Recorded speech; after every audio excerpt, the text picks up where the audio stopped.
Welcome into the DGD Podcast. As always, Robert Reynolds. Got a loaded show tonight. Going to be talking about the latest around the transfer portal and what it means for Georgia. And I'm going to break down each of the 4 first-round playoff games. Give you my thoughts, predictions on winning, who wins. I'm going to do that. First things first, tonight's episode, this episode brought to you by our friends over at Alumni Hall. Gifts for the ultimate Georgia fan, folks. Christmas is right around the corner. Make sure to get your loved one, your family, your friends, a gift from Alumni Hall for Christmas. You can do it in stores. They are in Athens. They're in Athens. You can go in store, mention the DGD Podcast, get 10% off your order, or you can go to our website, dgdpodcast.com/alumni hall. Shop there, and 8% of your order will go to the Classic City Collective. So you're supporting the dogs, or you can go get your 10% off. Either way, but if you can't make it, obviously the website is the way to go. It's where the dog fans shop. With that being said, we're talking about Georgia. We're talking about the transfer portal. Kind of interesting, right? Georgia's had several guys leave. None come in, right? Georgia's also in the midst of a prep for the Sugar Bowl, right? So you're looking at that. But who are some targets, right? Well, first things first, I think you look at positions, right? I think you're looking for a receiver, and I think you're looking for safety, and possibly a quarterback, right? So with that being said, I think the main target, the biggest target, is receiver Dane Key. Dane Key, big-bodied ex-receiver out of Kentucky, right? Visited Georgia earlier in the week. I think he might be going on a visit to Nebraska on Friday, I think. So we'll see what transpires from that. We'll see how that goes. But nonetheless, if I'm Georgia, I think Key is someone that you need to get in this class. You just need to. So when you look at it, we've missed an ex receiver that can go in and make 50-50 catches, right?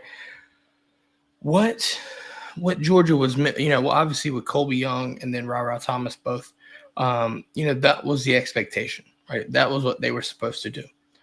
Obviously, we don't get that, and you can tell that it's been missing, right? You can tell that it's been missing. Dane Key would bring that to this roster. He would definitely bring that. He would also bring the experience as well. You're looking at guys like C.J. Wiley, right? Won a state title at the Georgia High School playoffs, state title with Milton. Awesome folks. But that's also a true freshman. I'm not saying he couldn't do that, but bringing in another big body with some experience would help. Let's see, Disaster Life 17 on X asked, what do I think about that Nebraska visit? Well, I think it's important because I think one of the receivers coach may have coached him in high school, if I'm not mistaken. And so that's always something that you've got to worry about. But when it comes to Nebraska's an NIL player. And obviously, if they're trying to entice Dylan Raiola by giving him weapons, maybe that's somebody they try to go after, right? If I had to choose right now, I think he goes to Georgia. But it's something to watch out for at the very least. I do like his game. I mean, we've seen him play. He played against us. I do like the fact that he can go up in 50-50 passes and stuff too. That's huge. That's something that we've been missing sorely. All right. If you're not going to create the separation, at least go up and catch a 50-50 ball. Make the contested catch. I think he can bring that. While we stay on receiver, I think some of the more notable news is really a twofer, right? And it's Zachariah Branch and his brother Zion. Zachariah Branch, obviously receiver, and Zion, a safety, both from USC. Now, they both, if I'm not mistaken, they both entered the portal with a do not contact. And typically, I think the do not contact label gets misconstrued, right? A lot of people think that they've already picked a school, and that may be true. But I think in this case, it's just making sure that nobody has the information unless they give their information out to that school. It's really stopping other schools from contacting them because there's so many schools that would reach out that probably have no legit shot at getting them. So it eliminates all that. I think that's probably what the case is. And I think that'd be good for Georgia. Nice. If I'm not mistaken, Matt Zenitz reported that it could be a situation where the Branch brothers visit Georgia in the near future. Now, if Georgia gets those two, one, it's fitting. Both of those guys are positions of need. Right? Definitely need safety, whether it be a depth piece or a starter. Definitely think you can come in and compete. You need that. You lose Jake Pope to the portal. You lose Justin Rhett to the portal. You're going to be losing Malachi Starks to the draft more than likely. You're going to lose Dan Jackson. The safety room is very depleted, so you're going to need those bodies. So this is a huge piece, huge position of need, right, at the safety position. But then obviously at receiver, Zachariah Branch is electric. We've seen that, but I don't think he was utilized to the best of his skill set at USC. And I think Georgia would fit well. Time will tell if he goes there, and you wonder if NIL becomes a play as well. If so, I don't trust Georgia's chances. I think they can be competitive, more aggressive because of the fact that it's two players, both at positions of need. I think you have to be aggressive. You have to get something done if you have the option. You've got the ties. And I think a lot of people forget that James Coley, when he was at Texas A&M, really developed a relationship with Zachariah. And that can help as well. So if you bring in the Branch brothers, if I'm sitting there looking at that, you're providing a ridiculous level of skill set into that receiver room. I immediately see yards after carry for sure. I think he'll be able to develop a route tree. Like I said, I think Georgia would utilize him a little bit differently than what we saw at USC. I'd like to see him get more involved, just get him running into grass. He's electric, folks. He's electric. So you have to get him in space, and you have to utilize his skill set to the best of his abilities, right, by design. So if that is the case, he brings some pizzazz and flash to not only the receiving room, but maybe even the special teams game. I know he's ran punts and kickoffs, back all the time in high school, and I think he even ran punt return back at USC, if I'm not mistaken. He's electric, and it would be awesome to watch both of those guys in red and black. It would. But outside of that, though, I think the receivers, those are the two most notable. You've also got a couple of guys that are coming in toward the end of the week, and that I think is Sturdivant from UCLA, another big-bodied guy. I think it's J. Michael Sturdivant. And then Jalil Farouk, former Oklahoma receiver. Both of those guys, I think Farouk is probably 6'1". Sturdivant's probably 6'3", 6'4". Sturdivant is pretty fast, if I'm not mistaken, really fast, actually. But at the same time, it's kind of a raw thing, had a little bit of a problem with drops. Is that what Georgia wants / needs right now? With considering the drop problems that we had, I don't know if I would do that. Farouk, I thought, was very good. Injury, again, you got to see how that comes back. But if for some reason your main targets, if Branch, if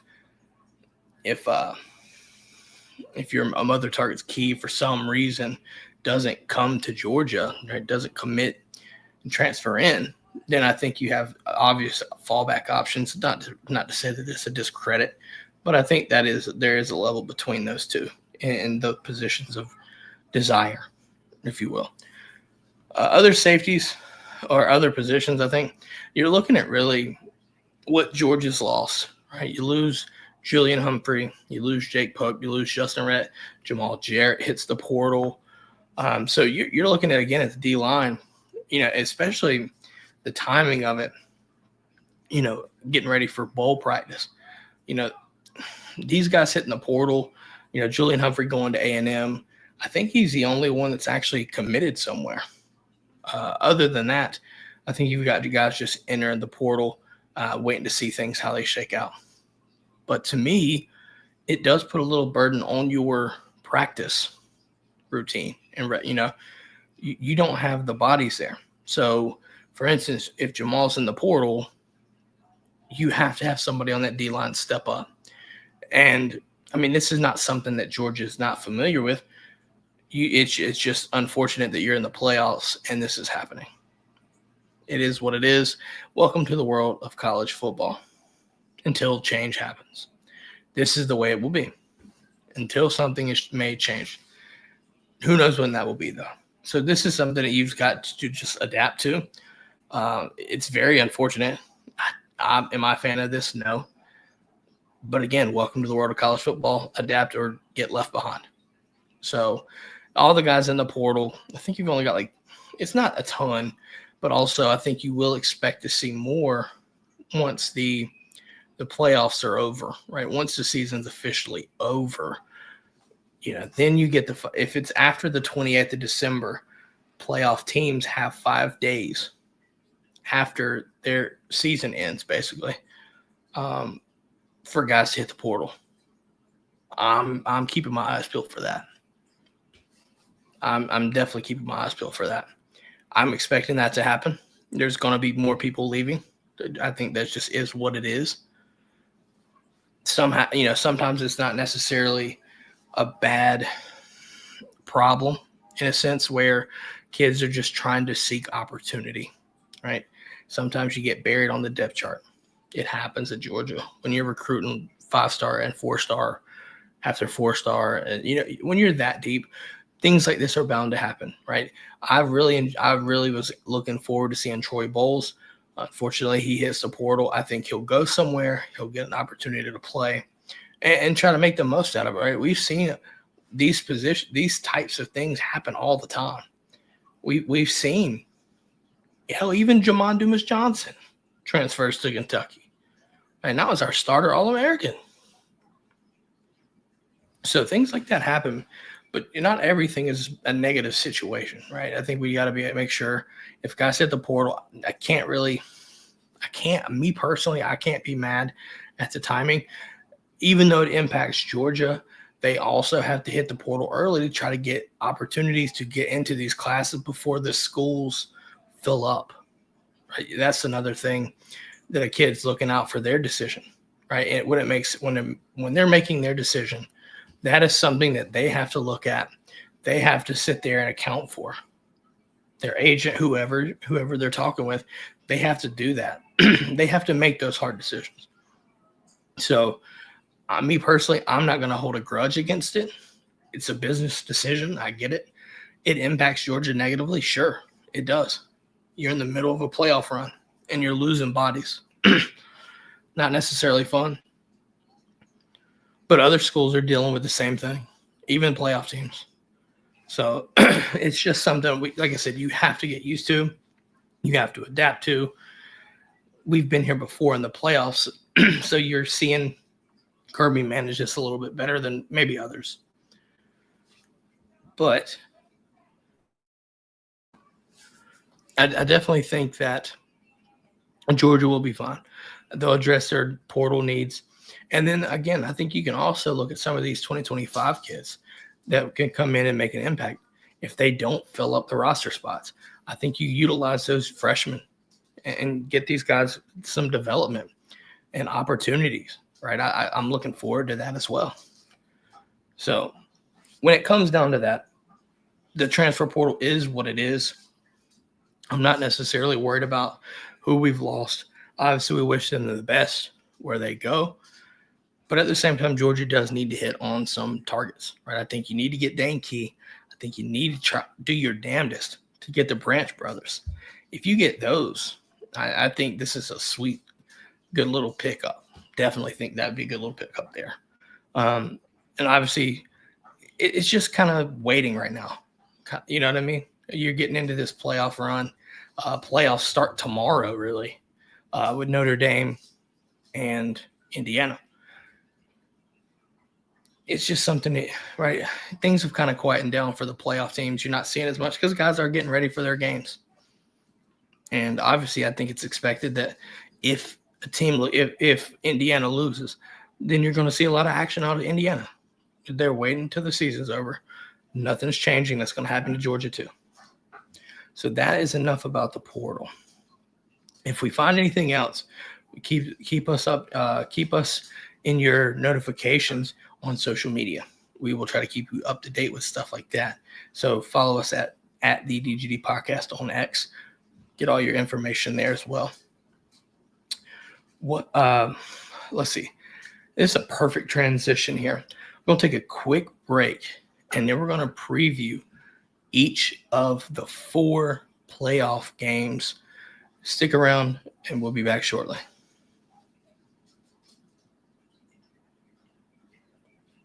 All right, folks, the playoffs are here. Notre Dame, Indiana. First game on Friday night. Then you've got Clemson, Texas. You've got SMU, Penn State. You've got Tennessee, Ohio State. And we're going to break them all down right here. I'm going to give you my predictions for each of the 4. And what better way to transition into this part of the show than with a comment right here. What is the team you want to face in the Sugar Bowl? This is tricky. It's tricky. I have to separate who I want to face and who I think we will face. I would love to say Indiana, just because I think we can out-talent them, even with Gunnar Stockton, folks. Just reported earlier tonight, Matt Zenitz was confirming you're obviously expecting Carson Beck to be out for the quarters, probably the rest of the season. So if this is news to you, get this instilled. You're probably looking at Gunnar for the rest of the playoffs. Just prep for that mentally. You will make yourself feel a lot better. Now, I can't tell you if you're going to feel better having Gunnar as your starting quarterback, but at least you'll have peace of mind knowing that Carson's out. You just got to make do with what you got. I think the defense will step up. Now, to answer the question, the team I want to face, Indiana. Now, my prediction is this. I think Notre Dame wins. I think defensively, they can limit Indiana running the ball. When Indiana played Michigan, when they played Ohio State, those rosters limited them to under 2 yards per carry. And as a result, it really stalled out their offenses. When they did not play those teams and they played the nobodies, really, they were able to be vertical. They were able to run the ball, and they looked like the Indiana that we've seen for the most part of the season. Now, I think Indiana, they can stretch the field vertically with Curtis Rourke, but something about the Notre Dame secondary has me thinking that they're going to play extremely confident. They're going to come out and they're going to press man the receivers, and they're going to force Indiana to try to run the ball. If Indiana cannot run the ball and force Notre Dame to allocate bodies into the box, it will be a long day for Indiana. Now, the question is, offensively, Indiana's defense, can they stop Bryce Love and their running game for Notre Dame? I think there's some plays there to be made. I think Notre Dame capitalizes on that, especially at home. I think it's already snowing in South Bend. So that could be making it interesting too. The weather will be a factor possibly. Both are from Indiana, so I think they're used to it. So it might not be as much of a factor as we expect. Now, to be fair, I've got Indiana winning, or not Indiana losing this. I've got Notre Dame winning. I think it can be something to a tune of Notre Dame 31, Indiana 17. I think you definitely can limit them and just run the ball and score on them. So, Disaster Life, I think you see Notre Dame in the Sugar Bowl. All right, we move on. SMU Penn State, staying on Georgia's side of the bracket.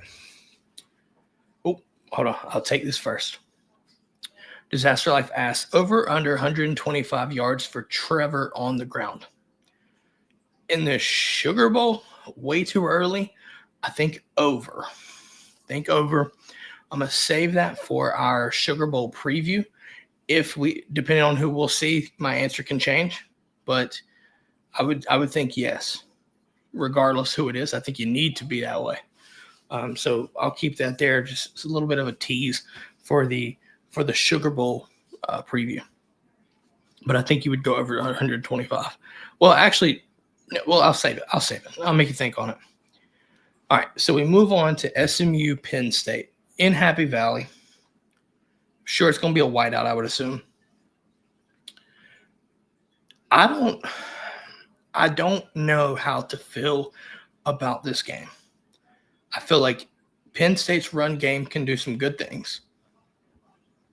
But it all falls down to James Franklin and him winning big games. If it's Michigan, if it's Ohio State, he cannot win the big game.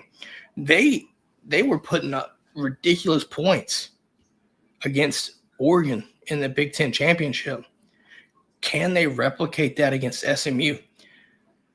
SMU's no slouch. I think people overlook it because they think they were a group of 5 school, moved to the ACC. Their offense is pretty damn good. Penn State's got some corners, but they can get attacked, and I think this has the potential to somewhat be kind of a shootout. Now, depending on the weather in Happy Valley, that can dictate some things. But I just have this feeling that Penn State finally gets a playoff win. I think it's closer than what people think. I want to see Abdul Carter get after the quarterback. They have a mobile quarterback, SMU does. Abdul Carter, if he can keep him in the pocket and get to him and make him uncomfortable, it can get nasty. I've got Penn State winning 28-21. I'm going 28-21 over SMU. I think that sets up for a good Penn State-Boise State matchup. And we'll see how they can handle Ashton Jeanty. But moving on to the other side of the bracket, we'll do Texas or Clemson. I cannot wait to watch this simply because I think you're seeing 2 excellent defenses. Defensively, Clemson, especially on the defensive front, we've seen them in first week. Right? We saw them in week 1. Peter Woods, Tamarian Parker, and company. They're good. They're really good. And they can stop you. I think they can stop Texas's run game.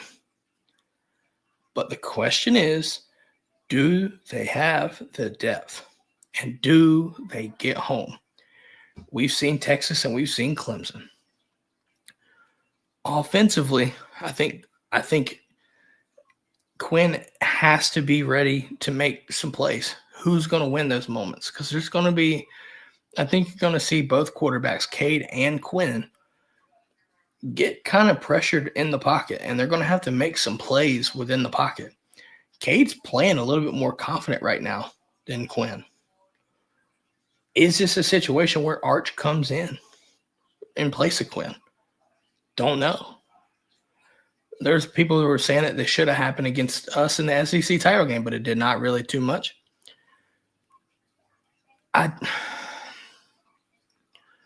Texas's defense will be arguably the best defense that Clemson has saw all year.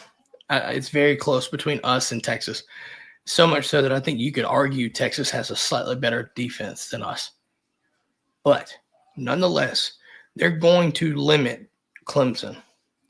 If Clemson can hold and stop their offense, play sound defense, and use their physicality in the front seven, Clemson can make this a game, folks. They can really make this a game. And I think it can be close, even at DKR. All right, so for my prediction, I still have Texas winning this game. And I don't think it's going to be a slightly pretty game either. I think it's going to be a fist fight. I do. I've got Texas 24, Clemson 14. So Texas 24, Clemson 14. I think they pull away late on probably a garbage time touchdown to put the game away. Now, all three of those matchups that I've listed before, they're fun. They're entertaining. I think they're going to be some good matchups. They've set themselves up to be some good matchups. But I think this last playoff game has really outdid itself almost leading up to it. I think it's a good game that we're about to talk about. But my word, social media has had a frenzy over this, and I'm not mad about it. Creating the rivalry through social media leading up to this game from the fans, brilliant. Some excellent stuff. And that's none other than Tennessee going to Ohio State. You've got talks of the Rocky Top fans going out there and, just taking over and selling and grabbing up the tickets in the bowls and stuff. So there's talks about that. So you'll have to see about that. You've got situations where Tennessee fans are going into Ohio Stadium and changing it to Neyland North on Apple Maps. It's hilarious. I've seen something even saying posted in the middle of the field on Google Maps or Apple Maps where Tennessee's flag will be planted. And to me, that just I lost it. Back and forth all through social media. Everybody's hyping this game up. It's just the fan bases are doing it all the justice in the world, making hilarious shit to happen off. But we move on to the game. We got to play in the shoe. This will be interesting too. Tennessee, to me, their offense has the perfect matchup to get them moving. And when you have to stop Tennessee's offense, you have to stop the run with a light box. If you can stop the run game with a light box, it eliminates and keep them behind the sticks and not in good favorable positions. You then have to sit there and you can start picking away at their pass game.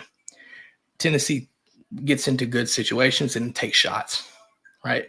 They force you to allocate bodies into the box, extra bodies, and then they start hitting you over top. Can Ohio State stop Dylan Sampson with 5 or 6 guys in the box? Can they do it?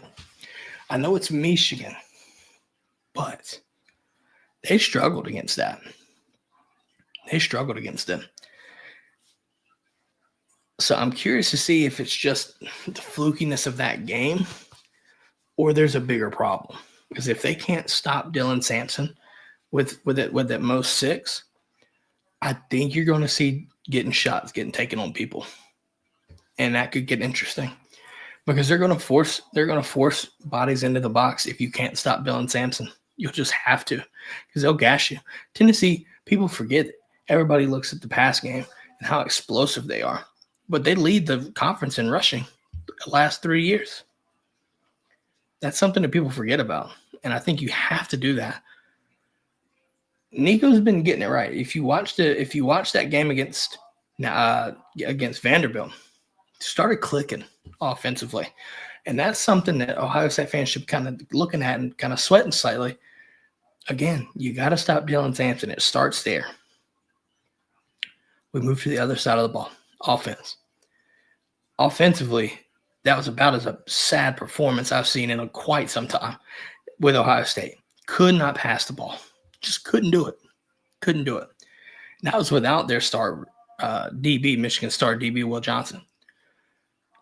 And at home, that's what's even more concerning.